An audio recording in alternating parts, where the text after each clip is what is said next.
dia a você que nos assiste, que nos escuta pelo programa Razões da Fé, pela Rádio Miriam Caravaggio, 95.7 FM, nesse primeiro horário, das 7 às 8 da manhã, também com a reprise das 10 às 11 da noite, no domingo, no Spotify da Rádio Miriam Caravaggio, a partir das 9 da manhã, ou ainda pelo YouTube e Facebook da Diocese de Caxias do Sul, a partir das 8h30 da noite, e ainda na TV Serra, canal 526 da NET. Nós te convidamos a se inscrever no nosso canal da Diocese de Caxias do Sul no YouTube. É só no YouTube entrar e clicar Diocese de Caxias do Sul, se inscrever, ativar o sininho para receber todas as notificações dos nossos vídeos e mensagens semanais. Hoje nós estamos no nosso quarto programa de uma série de 6 para falar sobre a doutrina social da Igreja, né? A importância deste tema neste espaço nasce também da campanha da fraternidade, que acontece já há 60 anos na vida da Igreja, na Igreja do Brasil, para falar então sobre a realidade social do povo de Deus e de todo o povo brasileiro. Neste ano, o tema Fraternidade e Fome, e o lema Dai-lhes vós mesmos de comer. Então hoje nós iremos tratar sobre o compêndio da doutrina social da Igreja nos capítulos 6 e 7. Nossos convidados de hoje, o padre Gilney Fronza, que é sacerdote da Diocese de Caxias do Sul, tem formação em Filosofia e Teologia, foi coordenador de pastoral da Diocese de Caxias do Sul, também foi reitor do Santuário de Caravaggio, atualmente é integrante do Centro de Estudos em Direitos Humanos e pároco da Paróquia São Pio X em Caxias. Olá, padre Gilney, obrigado por ter aceito o convite. Bom dia, Felipe. Bom dia aos ouvintes e os que estão conosco na mídia. Também temos conosco o Alessandro Galassi, mais conhecido como Sandro Galassi, que é graduado em Teologia pelo Pontifício Instituto das Missões, doutor em Ciências da Religião pela Universidade Metodista de São Paulo, com experiência em Teologia e ênfase na Sagrada Escritura. Também atua diretamente em cursos bíblicos, além de assessorar formações para as pastorais sociais. É autor de diversos livros pelo Centro de Estudos Bíblicos, o CEBI, do Rio Grande do Sul, e reside em Bento Gonçalves. Sandro, obrigado pela tua presença. É uma alegria poder estar aqui com vocês, juntos neste caminho em busca de uma vida cada vez mais coerente com a nossa fé. Muito bom. E já para começar o nosso painel, né, para falarmos sobre a doutrina social da Igreja nos capítulos 6 e 7, o capítulo 6 vai tratar das questões do trabalho e o capítulo 7 da vida econômica. Então, assuntos muito importantes e muito em voga também neste tempo de campanha da fraternidade. E aí a pergunta que faço ao padre Gilney: qual a relação do trabalho e da dignidade humana? Bom, eu penso que, biblicamente, a gente tem já o Salmo 128, que diz: do trabalho de tuas mãos comerás, serás feliz, irás bem. E no próprio Senhor Jesus Cristo, quando ele diz: meu Pai trabalha sempre, portanto, eu também trabalho. Estas duas frases bíblicas, elas nos ajudam a compreender assim essa visão positiva do trabalho, da necessidade do trabalho, do desejo de trabalho, da tarefa de cumprirmos como também provedora das necessidades materiais. E assim, então, eu tenho certeza que isso é fundamental, é uma dimensão fundamental na existência do ser humano. E propriamente também na obra da criação, o trabalho nesse aspecto positivo de realizar a pessoa, de complementar a obra do Criador. Porém, o trabalho também vira obrigação, e aí nem sempre a gente tem prazer de trabalhar, mas nós sabemos a dimensão do trabalho, ela é capaz de nos realizar. E por isso, eu começaria lembrando a Labor Exercens, e São João Paulo II, que diz que o trabalho é a chave da questão social. Entender ali as relações que se estabelecem, entender ali as relações que se dão, nós entendemos também o quanto uma sociedade ela é democrática, ela é cidadã, ela é justa. E aqui, então, nesse sentido, a gente ressalta que cuidar das relações do trabalho é cuidar do ser humano no seu pleno, no seu todo. E exatamente ali, o direito ao trabalho é o reafirmar também a dignidade do trabalhador e da trabalhadora, no seu sustento.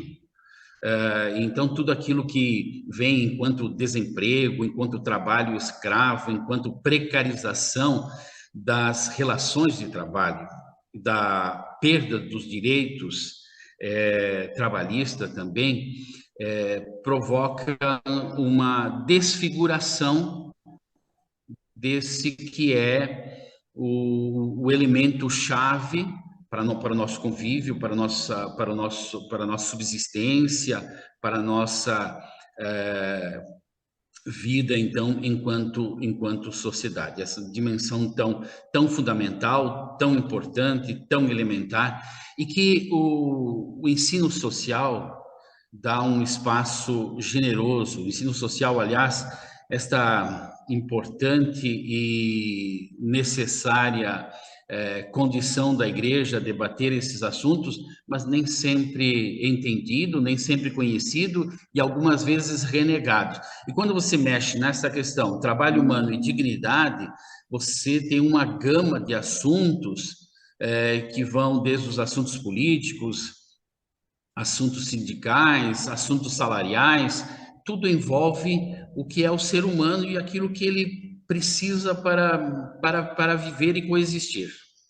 Perfeito, Padre Gilney. E aí eu recordo o número 266 do compêndio da doutrina social da Igreja, que vai nos dizer o seguinte: com seu trabalho e sua laboriosidade, o homem, partícipe da arte e da sabedoria divina, torna mais bela a criação, o cosmos já ordenado pelo Pai.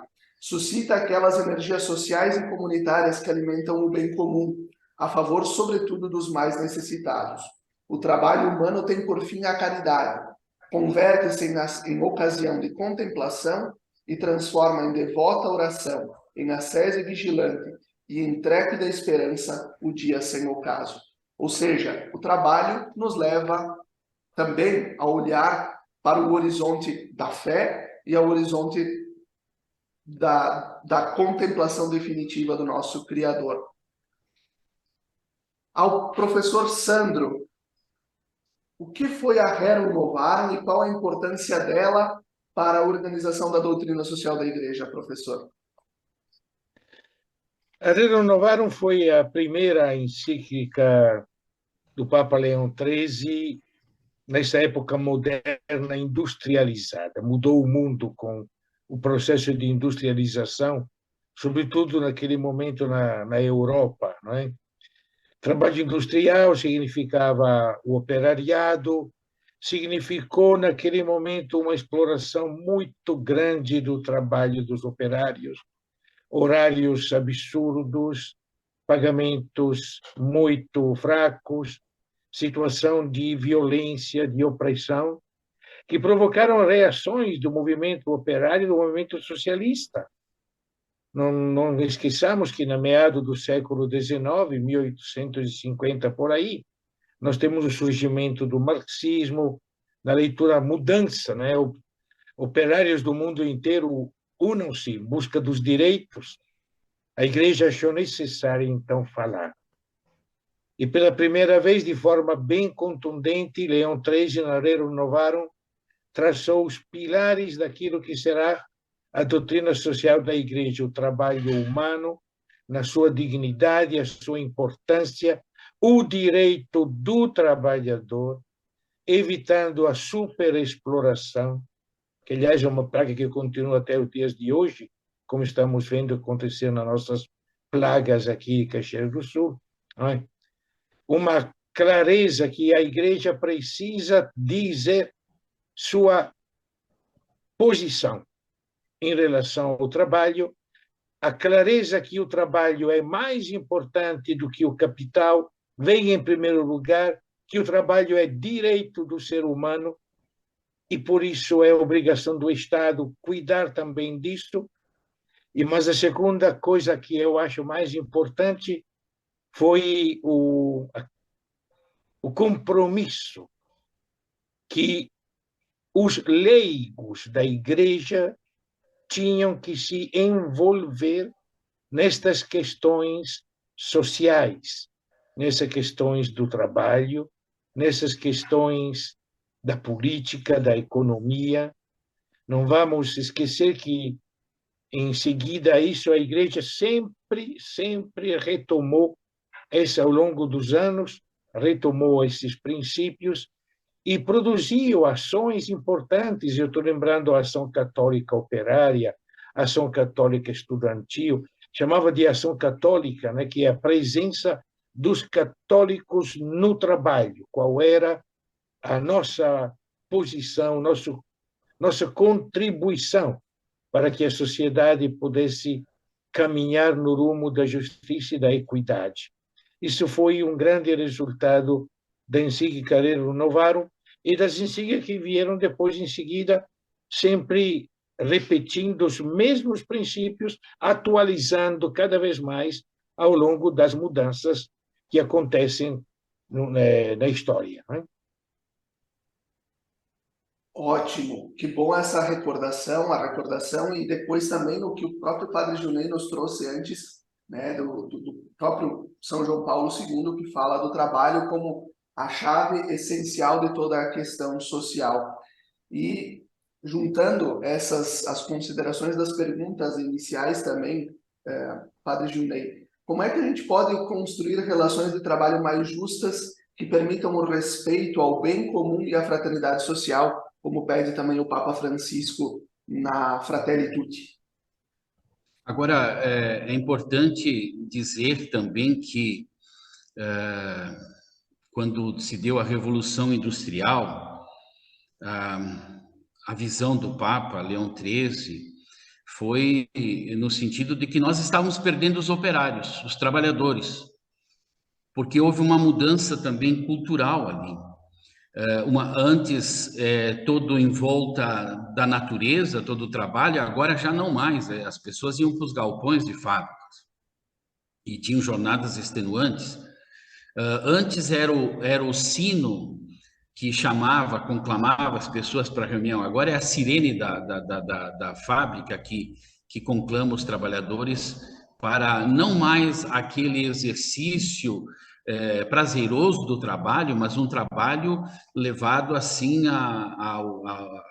até as últimas gotas do suor do trabalhador. Então, o Papa, a Igreja, o Magistério, percebendo de que ali existia muita injustiça, mas que também nós íamos perder porque os operários estavam buscando a sua organização e toda essa mudança também trouxe um declínio até na sua visão de fé, de mundo e assim por diante. Então, por isso que ela é tão importante, ela é tão necessária, o ensino social, mas quando você trata desses assuntos, não necessariamente isso é bem aceito, bem assim entendido nas comunidades cristãs e pelos nossos cristãos. E aqui é preciso reconhecer que nós temos que unir trabalhadores, sindicatos, igrejas, empresários, aquele empresário que efetivamente não deixa de se comprometer em investir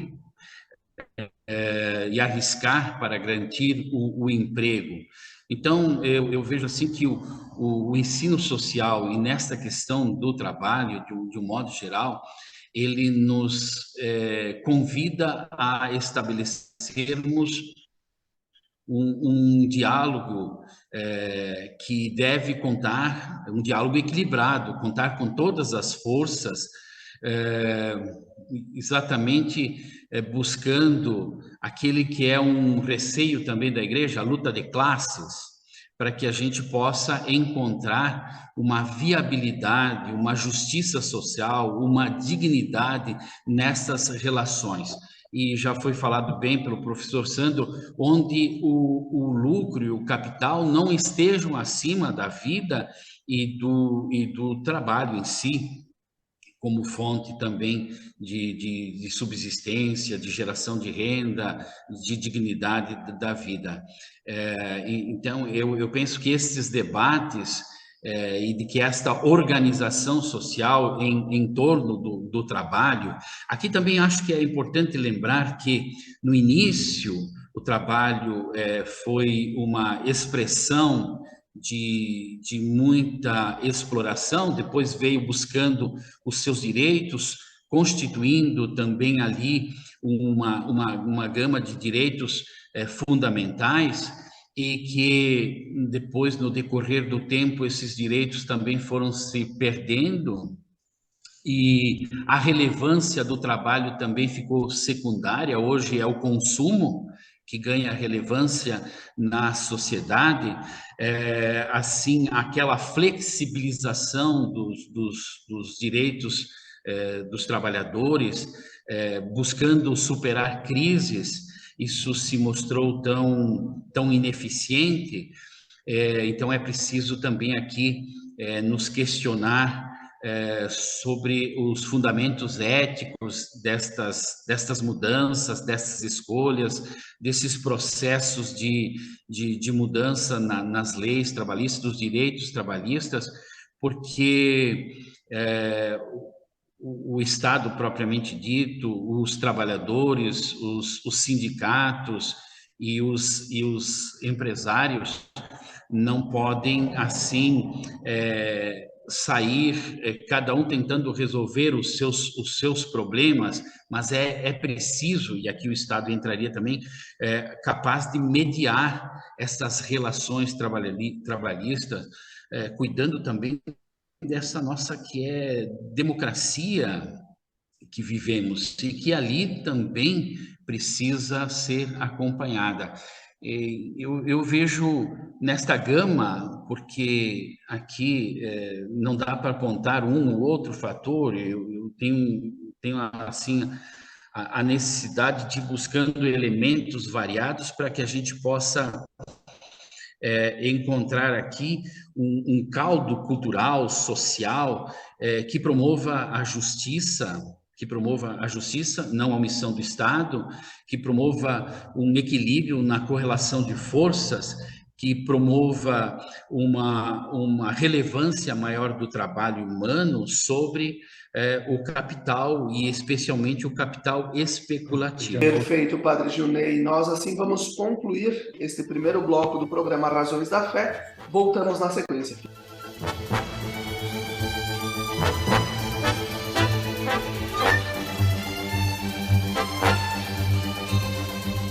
Estamos de volta com o segundo bloco do nosso programa Razões da Fé deste domingo, dia 5 de março de 2023, aqui pela Rádio Miriam Caravaggio, 95.7 FM, também pelas redes sociais da Diocese de Caxias do Sul.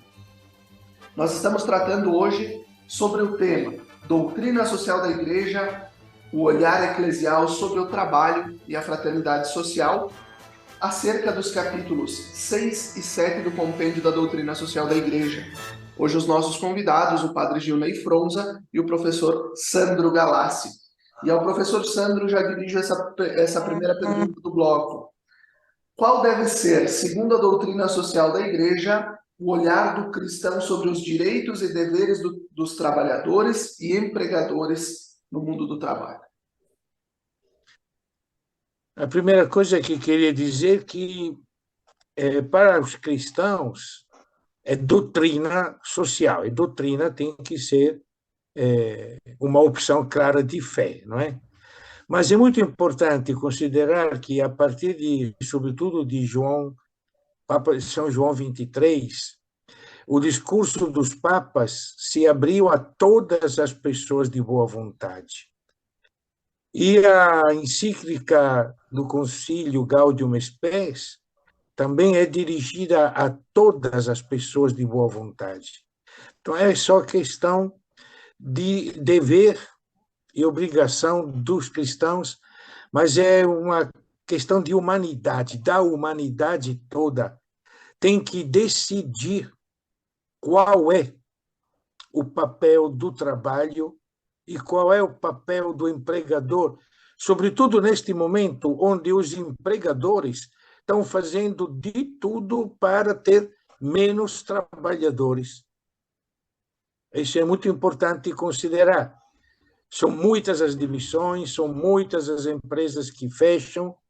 Hoje, a economia se sustenta, se enriquece mais através da especulação financeira, através da produção em commodity, do que propriamente através da industrialização. Para o empregador é mais fácil hoje pegar o dinheiro e investir na especulação do que propriamente no crescimento da indústria, abrindo para outros trabalhadores. De fato, o único setor que está crescendo na economia, aqui no Brasil, mas no mundo inteiro, é o setor de serviços. Não é a indústria, muito pouco, e a nível de emprego, muito menos o campo. O agronegócio é o que mais desemprega efetivamente. Nós estamos assistindo a dois fenômenos que são importantíssimos, sobre os quais Francisco fala com muita clareza e força. Primeiro fenômeno é o da flexibilização das leis trabalhistas, para garantir os preços, para garantir o lucro. Quem tem que flexibilizar é sempre o trabalhador. É sempre o trabalhador cujos direitos são mais facilmente controlados e espezinhados para garantir o interesse do lucro. E, sobretudo, da especulação. Lembra a crise de 2007, quando os bancos todos entraram em crise? Os financiamentos bilionários dos governos a estes bancos para que não se prejudicassem, não prejudicassem os acionistas, não prejudicassem. Isso é muito complicado. Esse é o primeiro fenômeno, não é? A precarização, a flexibilização das leis trabalhistas e do papel do próprio Ministério Público do Trabalho. Flexibilizado. Hoje, um trabalhador que leva uma denúncia ao tribunal, se ele não ganhar, ele vai ter que pagar as custas da denúncia feita. Isso faz com que muito trabalhador, sabendo como funcionam as coisas, deixe até de denunciar o que está acontecendo. Outro fenômeno é aquilo do empreendedorismo. Nunca teve tanta gente que é dona de si mesmo no trabalho, procurando maneira de sobreviver por conta, porque não acha emprego. Chamava de uberização, não é? O cara pega um Uber, pega um iFood, pega uma moto, se organiza, se vira, sem nenhum direito, cai, se machuca, não tem direito a nada, não tem direito à pensão, não sei que ele pague por conta. É o empreendedorismo que parece o grande. Nós temos que ser todos empreendedores, na realidade, é o sinal da grande precarização do trabalho. O cristão não pode ser alheio a isso. Terceiro problema grande é aquele da terceirização. E o que estamos vendo aqui, nesses últimos casos, o ano passado, em Vacaria, na colheita, na safra da maçã, aqui em Bento, na colheita da uva, não é? A terceirização, a prefeitura terceiriza todos os serviços, e a terceirização é complicadíssima porque é precaríssima a relação do trabalhador com a empresa pode demitir quando quer, é tudo contrato temporário. Isso é muito complicado. Nós temos hoje grandes sinais de pobreza e de fome por causa disso. A desculpa é, inclusive foi uma coisa triste que escutamos recentemente, a culpa é da Bolsa Família, que deixa o pessoal sem trabalhar. Isso é um absurdo que está se dizendo, não é? Para justificar a precarização, a terceirização, a inutilização da mão de obra. Isso nos faz questionar como cristãos. E é muito importante, a Igreja insiste, a doutrina social insiste e deixa muito claro: o primeiro valor é o trabalho, não o capital. Estamos indo na contramão da história, porque parece que o mercado, que é marcado pelo capital, é o que manda. Mas não podemos deixar de gritar pela justiça, como fizeram os profetas, como fez Jesus, como fizeram muitas pessoas, como continuam fazendo muitos grupos, muitas entidades, muitas pastorais. Basta desta opressão, desta exclusão, fazer do trabalho uma arma produtiva de fome. É o contrário do que deveria ser, porque o trabalho deveria garantir a vida, a sobrevivência. E eu Boa. já, eu já entro na questão mesmo que o professor Sandro traz da fome, né? E a pergunta ao padre Gilney. A situação da fome, e isso está no texto base da campanha da fraternidade, isso está em estudos, né? Muito embora alguns grupos da nossa igreja vão contra a campanha da fraternidade, se posicionam contra, batem de frente com essa preocupação da nossa igreja em olhar para a realidade da pobreza, das dificuldades, da falta de políticas públicas para o cuidado com a vida, né? Muitos dizem que é importante salvar a alma, que a igreja tem que se preocupar com salvar a alma, mas esquecem que a alma está dentro do corpo, né? E que precisamos salvar o ser humano no seu integral. Então, eu recordo, né, esses 33 milhões de pessoas com fome e mais de 120 milhões de pessoas na questão da insegurança alimentar nos diversos níveis no Brasil. Quais são os passos para colocar em prática as relações de trabalho a serviço de uma economia mais justa?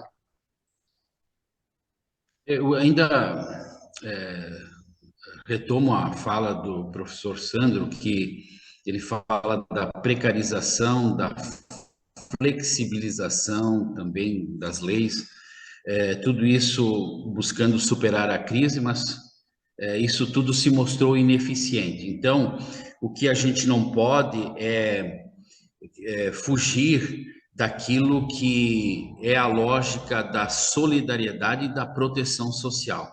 Acho que nós vivemos uma sociedade tão desigual e nós não podemos prescindir desses dois princípios: solidariedade de todos e também a proteção social, porque a gente assiste coisas que são verdadeiras aberrações neste campo do mundo do trabalho. E ainda destacaria, com relação a isso, a questão do desemprego juvenil. O Papa Francisco vai dizer, é a primeira e mais grave forma de exclusão e de marginalização dos jovens. O mercado de trabalho, a impossibilidade de trabalho, que vai gerando uma perda de sentido da vida e também que leva a uma pobreza e a uma marginalização. E, claro, aí são muito facilmente cooptados, e a gente tem visto isso pelo tráfico, né? Além de perder a dignidade, além de perder a sua liberdade, são cooptados pelo tráfico. Então, acho que é algo que nós também, como sociedade, neste campo do mundo do trabalho, também precisamos observar. Mas eu vejo assim que todas essas questões da fome, um campo que empobreceu naquilo que é no tocante às pessoas, mas que enriqueceu pelos commodities, de exportação de grãos, que inovou, que usa da tecnologia e que vai empurrando essas pessoas também para as grandes cidades, para as grandes favelas. Você pode ver ali onde as montadoras já não produzem mais, o que aumentou de favela, e a gente está vendo um processo de favelização também assim. Então, eu acho que aqui é importante isso, solidariedade e proteção social. Esse é o nosso momento. Agora, nós precisamos também, como igreja, e aí a gente vê assim, as próprias pastorais sociais no seu trabalho. Claro, é tudo muito limitado que nós podemos fazer, mas não fugir do que é ser solidário no dia a dia, quando a gente fala que são tantos milhões de pessoas que vivem da insegurança alimentar, é um número, é frio. Mas quando a gente diz, é o fulano de tal, que mora na rua tal, que tem o endereço tal, que está lá com seus filhos, que está lá doente, ali se ganha um novo conceito também da fome. Então, acho que as nossas pastorais sociais, e a gente vê que as pastorais sociais estão sofrendo um esvaziamento também dentro da nossa igreja, nós precisaríamos recuperar essa dimensão social, especialmente aquelas que são pastorais, que visam, posso citar a pastoral da criança, que para mim ela gera um protagonismo na vida daquelas pessoas que são por ela alcançadas, ou a pastoral da pessoa idosa. Eu digo esses dois exemplos de um modo especial, porque são pastorais que, além de fazer o serviço caritativo, porque quem tem fome tem pressa, e também na distribuição de sacolas, cestas básicas, quem tem fome tem pressa, mas que estas pastorais nos ajudam também a pensar nas políticas públicas, políticas sociais, porque nós não podemos ficar fazendo a caridade, que é belíssima, mas uma caridade assim inconsequente. Ela deve gerar construção de políticas de Estado, não de partidos, mas políticas de Estados, para que estes que são pecados sociais possam ser atendidos e erradicados. Não só tratados enquanto boas obras da igreja, mas tratados assim como quem realmente indica um caminho para a responsabilização da sociedade enquanto tal. É o caso da fome agora, nós estamos felizes, nós conseguimos distribuir toneladas de alimentos, e por isso quem tem fome tem pressa, mas isto não é suficiente. Nós precisamos de muitas outras coisas, precisamos de reforma agrária, precisamos de reforma urbana, precisamos também de mais segurança no trabalho, precisamos também de mais previdência, precisamos também de uma proteção social maior, precisamos que os juros estejam a um nível em que também haja uma preocupação social. Então, agora, quando tu começa a entrar nesses temas, as pessoas já arrepiam, porque aí você entra num conceito de política, aí você começa a querer mandar no Estado, aí você começa a interferir na área dos empresários, o bem comum, a preocupação com a fome, com o ser humano, é essencial no processo de evangelização. O próprio Senhor Jesus Cristo cuidou daqueles que estavam enfermos, doentes, carentes, e restitui a dignidade. Assim também a nossa ação pastoral de evangelização, ela deve visar a restituição da dignidade. Não só com bons conselhos, não só com boas práticas, mas com políticas que possam alcançar. E aí a gente tem que trabalhar para a formação de um Estado democrático, um Estado justo, um Estado que não se omita, um Estado que não patrocine essa situação toda de desequilíbrio social que nós vamos vendo aí, esse aumento de favelas, esse aumento de pessoas de pessoas moradores de rua, e nem todos estão aí segundo o conceito, porque não tem vontade, porque não sei. Tem pessoas que são doentes, que estão ali, que precisam do atendimento, e são pessoas que estão desempregadas, que não sabem mais por onde reiniciar. Até porque, não vamos esquecer, existe toda uma mudança também de tecnologia, estamos numa fase informacional, e aí também nós não alcançamos, e aí teríamos que entrar também na questão da educação, para ver como também não só formamos para o mercado de trabalho, mas como formamos seres humanos também para essa nossa sociedade. Acima de tudo, são vidas, acima de tudo, os números, como o Padre Junei falava, né? Números, mas é uma pessoa que nós conhecemos que está em situação de dificuldade, são vidas, acima de qualquer coisa. E assim nós vamos concluir o segundo bloco do nosso programa Razões da Fé deste domingo. Fique conosco.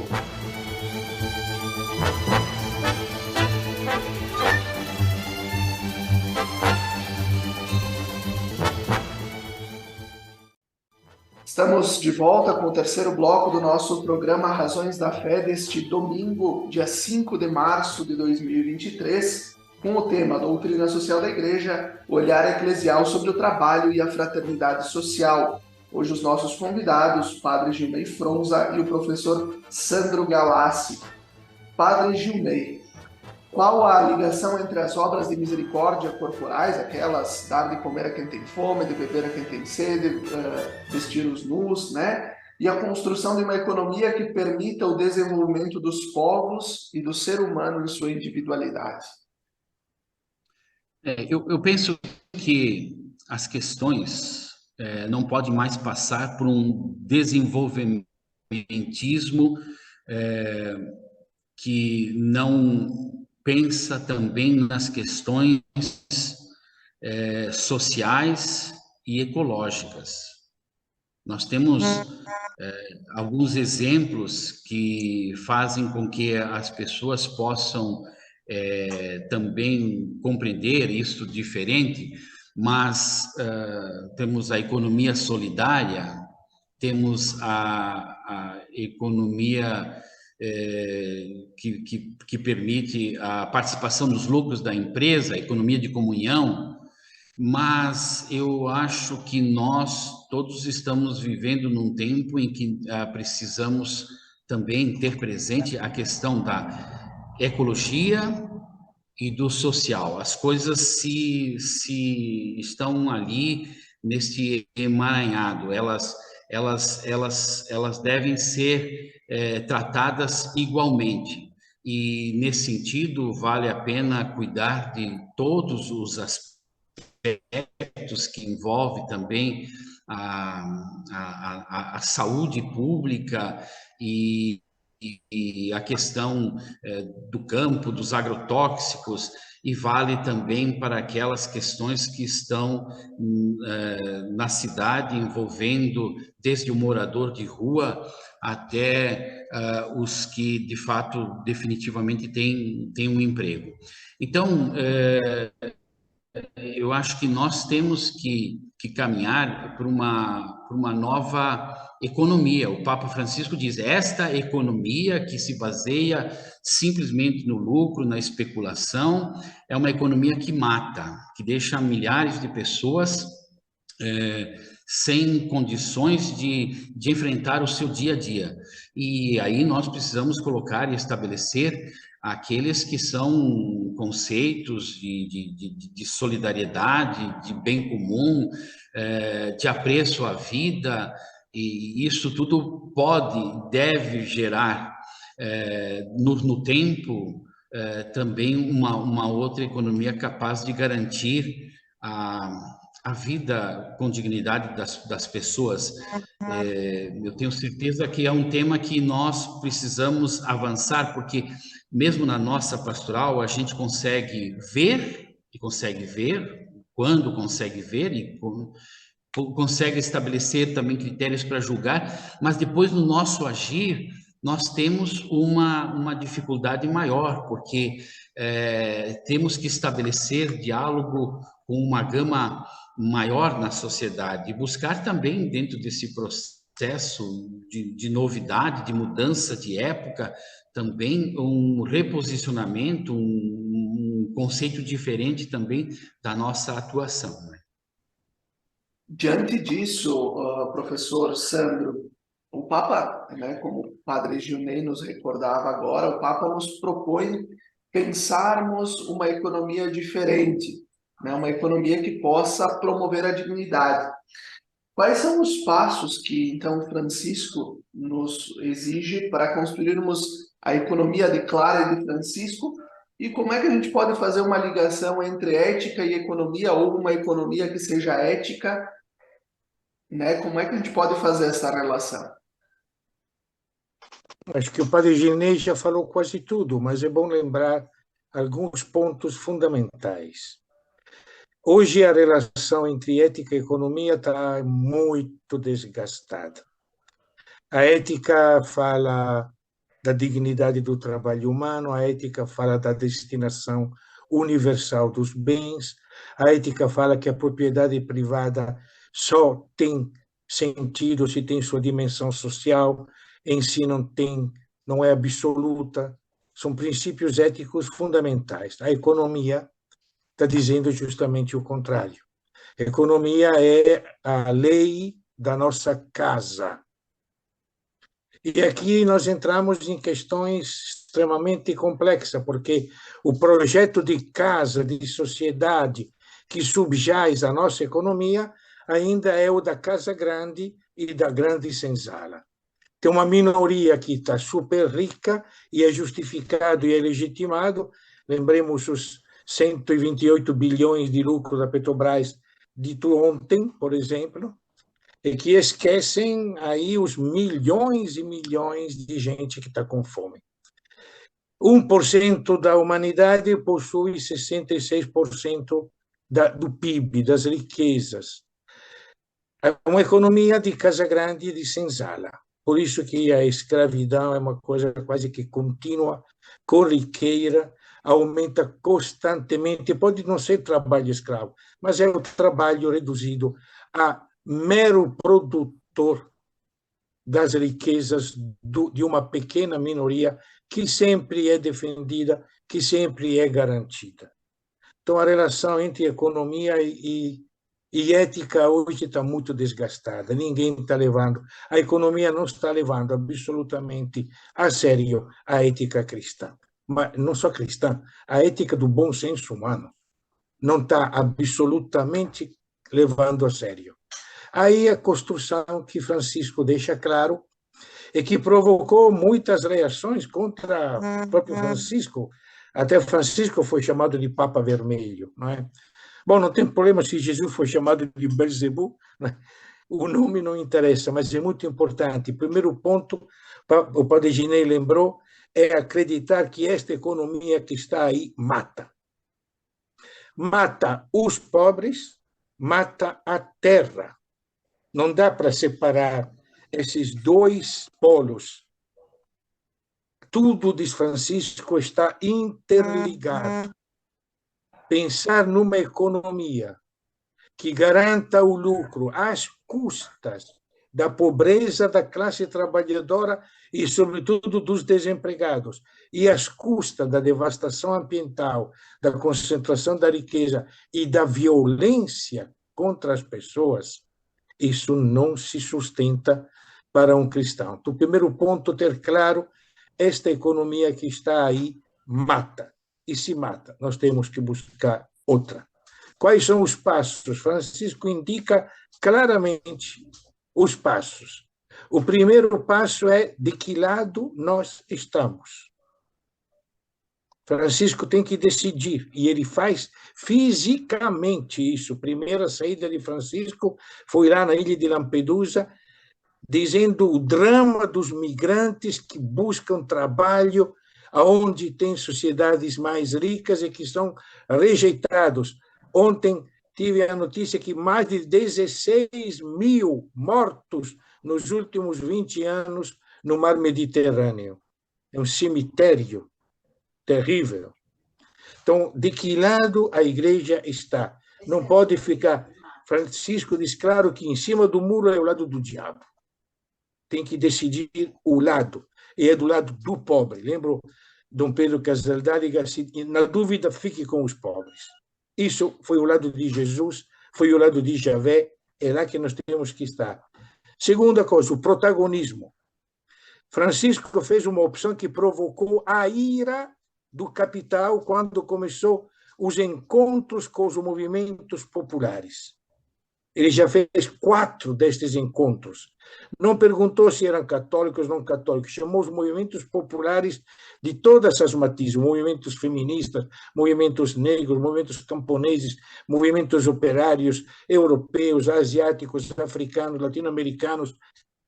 Sentamos juntos, por quê? Porque vocês sabem aonde dói e vocês têm a solução, vocês são protagonistas desta mudança. Isso provocou a ira do capital, que sempre considerou os movimentos sociais como algo a ser criminalizado. Aliás, no Brasil, continua sendo criminalizado o movimento popular.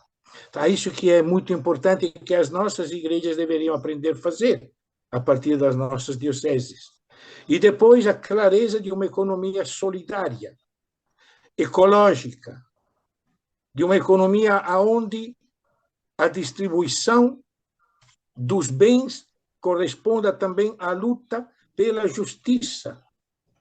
Eu estou lembrando que na língua, como biblista, que na língua hebraica a palavra lacham quer dizer comer e quer dizer combater, o mesmo verbo, comer e combater, é luta, é o caminho da justiça, não basta a esmola, tem que ser a justiça. Isso irrita os poderosos, por isso o cristão é perseguido, por Jesus sempre dirá, quem quer vir comigo tem que saber perder sua vida. É um caminho nosso definido. É importante ter presente outra coisa. E termino. Acho que as nossas comunidades, as nossas paróquias, a diocese tem que ter muito cuidado com quem patrocina, com quem financia as nossas atividades. É gente que realmente está querendo o bem, está levando a sério a doutrina social da igreja, ou é gente que nos usa para se justificar, para se legitimar? Lembro do Newton, bispo de Itacoatiara, que fez aquele decreto dizendo ninguém mais vai poder aceitar ofertas das mineradoras, do agronegócio, dos que devastam o ambiente, do que provocam violência, do que concentram a riqueza e não a distribuem. Isso é muito importante. Qual é o papel da nossa igreja nas nossas festas, nos nossos programas, em relação a quem nos financia? O cuidado e o olho aberto para ver se esses grupos são realmente na linha da doutrina social da igreja ou estão usando a igreja para se justificar e para se legitimar. Padre Gilney, para concluirmos esse nosso Razões da Fé de hoje, como é que a gente pode relacionar a caminhada da igreja enquanto instituição? Eu acho que isso que o professor Sandro trouxe é algo muito importante. A vida da igreja, povo de Deus, e a vontade do próprio Deus, né, feito carne em Jesus Cristo, de vida em abundância para todos, sem distinção, numa situação onde milhões de pessoas morrem de fome e milhões de quilos, de toneladas de alimentos são jogadas fora. Eu acho que nós precisamos compreender a fraternitude do Papa Francisco e nos dar conta de que nós estamos nos sentindo sozinhos, que o mundo massificou por demais tudo e que ele está privilegiando interesses individuais e vai debilitando os laços sociais, a dimensão comunitária da existência.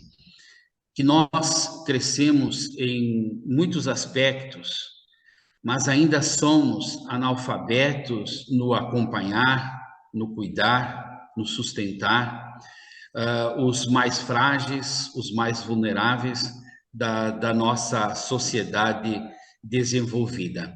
E que, olhando pelo ensino social, é necessário fazer crescer não só uma espiritualidade da fraternidade humana, desta casa comum que nós somos, mas é também, ao mesmo tempo, nós precisamos de uma organização, de uma institucionalização, de uma presença do Estado mais eficiente, de uma ordem mundial mais eficiente para ajudar a resolver os problemas que são daqueles que mais sofrem, daqueles que morrem nos países pobres, daqueles que são forçados a migrar, algo que possa também estabelecer um diálogo perseverante, um diálogo corajoso, para erradicar também tanta violência nesse mundo, tanto fechamento de fronteiras, que a gente assuma a humanidade, como já foi bem dito, nesse processo de que estamos todos interligados,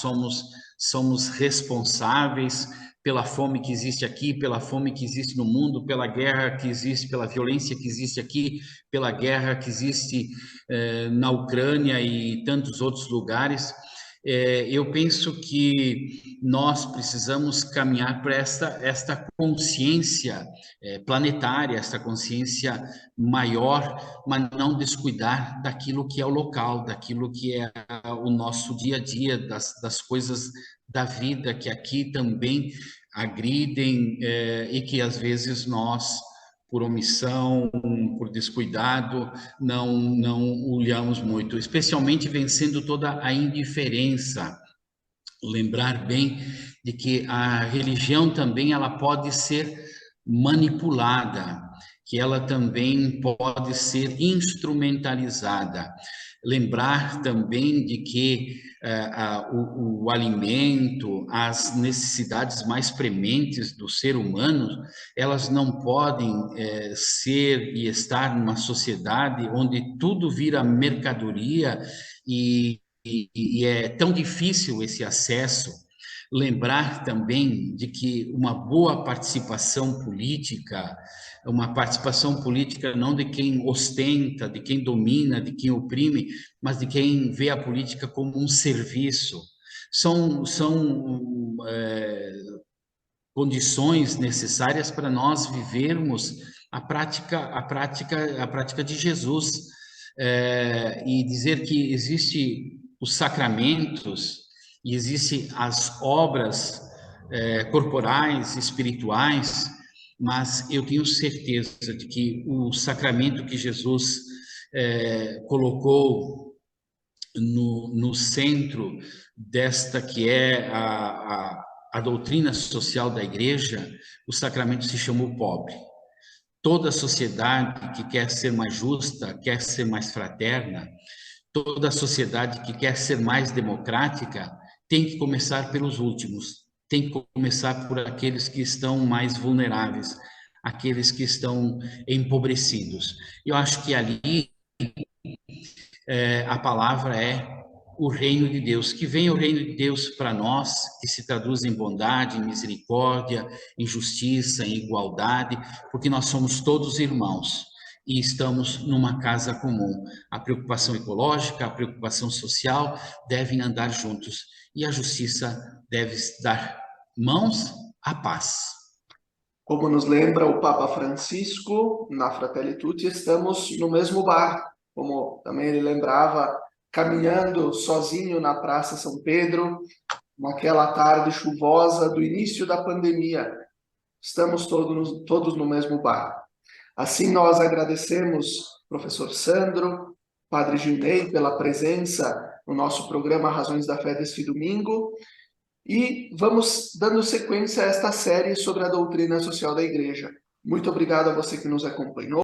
Fique bem, até o próximo domingo.